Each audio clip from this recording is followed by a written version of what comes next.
Ante su incapacidad de persuadir por medio de la verdad a los protestantes en su proselitismo desbocado, los apologistas católicos han decidido recurrir a reconocidos teólogos protestantes en un intento de vender la idea de que dichos teólogos son cuasi católicos o algo parecido y les dan la razón.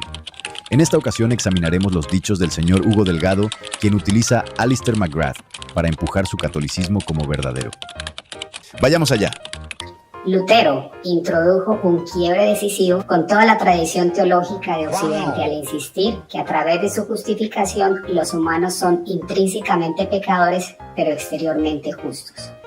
Este es un punto muy importante, porque para San Agustín y para todos los padres de la Iglesia, para toda la tradición cristiana, cuando somos justificados, somos transformados interiormente.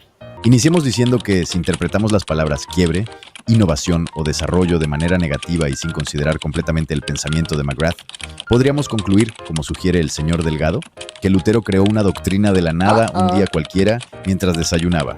¿Es esto así? No.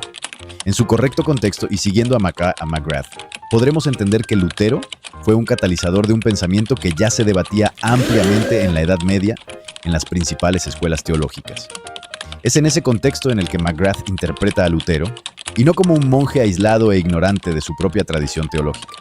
En palabras de McGrath, lo mejor es considerar a Lutero como una figura de transición, situada en la unión de dos interpretaciones rivales de la naturaleza de la justificación. Si omitimos el contexto del pensamiento de McGrath y colocamos solo la parte que el señor Delgado nos compartió, parecía entonces indicar que Lutero fue un inventor de doctrinas, pero en su contexto, nos damos cuenta de que Lutero se sitúa en medio de un debate que requería su veredicto. Tristemente, como nos dice el propio McGrath, el Concilio de Trento no entendió los postulados protestantes y en el peor de los casos, los caricaturizó. Quizá por eso el Papa Francisco ha tenido que aceptar que Lutero tenía razón sobre el tema de la justificación, dado que el agotamiento del debate sobre la justificación ha venido a darse en los diálogos conjuntos. La pregunta es, ¿está de acuerdo el señor Delgado con la declaración del Papa sobre esto? ¿O tiene el señor Delgado una opinión distinta? Sería interesante verlo llevar la contraria a su líder máximo. Pero bien, continuemos con el segundo argumento de este video y veamos qué es lo que nos dice ahora el señor Delgado. ¿Cómo puede Lutero redescubrir lo que no existe? Su teoría de la justificación extra nos, de que solamente somos justificados como parte de un decreto divino que cambia nuestro estatus, mas no nos cambia interiormente. Si eso no está en la tradición, ¿cómo puede haberlo redescubierto? Es básicamente y sencillamente es una innovación, es una invención. En el pensamiento de McGrath, innovación no implica invención. Quizá implique especulación, pero siempre dentro del contexto de un desarrollo teológico de las propias escuelas medievales. El señor Delgado quiere forzadamente empujar la idea de innovación como algo intrínsecamente malo. Pero veamos cómo el propio McGrath admite que el Concilio de Trento tuvo que adoptar una postura de entre las muchas que se debatían respecto a la justificación. El período medieval había sido testigo del surgimiento de una serie de escuelas de pensamiento bastante distintas sobre la justificación, todas las cuales podían pretender ser consideradas representaciones legítimas de las enseñanzas de la Iglesia Católica. El debate que se daba entre las escuelas teológicas sobre variados temas hacía que se adoptasen posturas y se desarrollaran de forma natural, como nos lo dice el propio McGrath. La Reforma, en su primera fase, demostró un grado notable de continuidad con corrientes bien establecidas, aunque no universales, en el pensamiento medieval tardío. Esto no quiere decir, por supuesto, que la Reforma fuera típica del período medieval tardío, sino simplemente observar que la Reforma demuestra fuertes afinidades con una de las muchas corrientes teológicas que constituyeron el flujo de la teología medieval tardía. Esto demuestra que la forma en la que el señor Delgado utiliza la palabra innovación es sumamente tendenciosa, por no decir proselitista, pero para que no quede objeción, demostremos que la idea, si bien estaba fuera de un consenso universal, esto no se debía a su inexistencia, sino a su falta de desarrollo.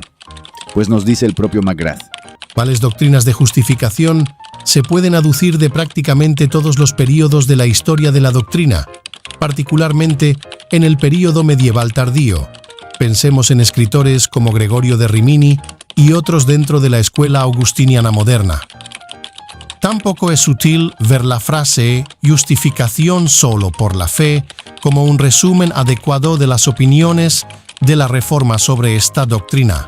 Las frases sola fide o por solam fidem se puede encontrar en muchos puntos de los comentarios patrísticos occidentales PG. Esto demuestra, una vez más, que el señor Delgado ha usado de forma tendenciosa el pensamiento de McGrath y lo ha sacado de contexto, por lo que nuevamente está refutado.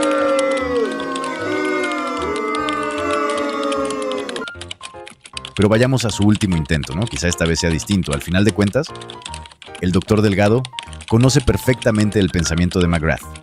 Mire lo que dice Alister McGrath. Dice: intentos de parte de una generación reciente de apologetas protestantes por defender esta innovación como una recuperación de las enseñanzas auténticas de San Agustín no pueden ser tomados con seriedad.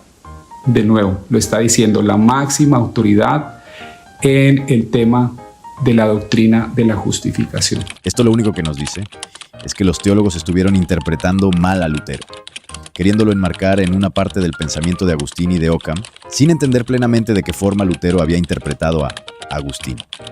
Lo mismo sucedió en el pensamiento inglés, como nos dice McGrath. Hay excelentes razones para suponer que doctrinas de justificación esencialmente agustinianas estaban en circulación en Inglaterra independientemente de la influencia de Lutero. Estas múltiples formas de tratar de entender a Agustín e interpretarlo también alcanzaron al catolicismo romano. Por lo que no se puede decir que el catolicismo romano logró lo que no logró el protestantismo. El catolicismo romano lo único que hizo fue dogmatizar su propio entendimiento de Agustín en cuanto a la justificación. Como dice McGrath, es imposible hablar de la doctrina tridentina de la justificación como si existiera tal doctrina. De hecho, Trento legitimó una variedad de teologías como católicas, y cualquiera de ellas puede pretender razonablemente ser una doctrina tridentina de la justificación. Así que como conclusión podemos decir que Trento malinterpretó a Lutero, caricaturizó al protestantismo, declaró católica una posición de las muchas que había y no logró agotar el debate sobre el tema, pues no había un consenso suficiente. Esto quedó demostrado con los debates postconcilio, como nos lo dice McGrath. El resultado de esta incertidumbre se puede ver en el periodo post-tridentino inmediato, en el que resultó que el debate sobre la justificación dentro del catolicismo se renovó en lugar de resolverse. Con esto concluimos que el doctor Delgado nos ha querido vender gato por liebre, ha sacado de contexto a McGrath, no conoce los pormenores de sus propias creencias y ha intentado ofrecer una visión utópica del catolicismo romano. Por esto y muchas otras cosas, el doctor Delgado está terriblemente refutado.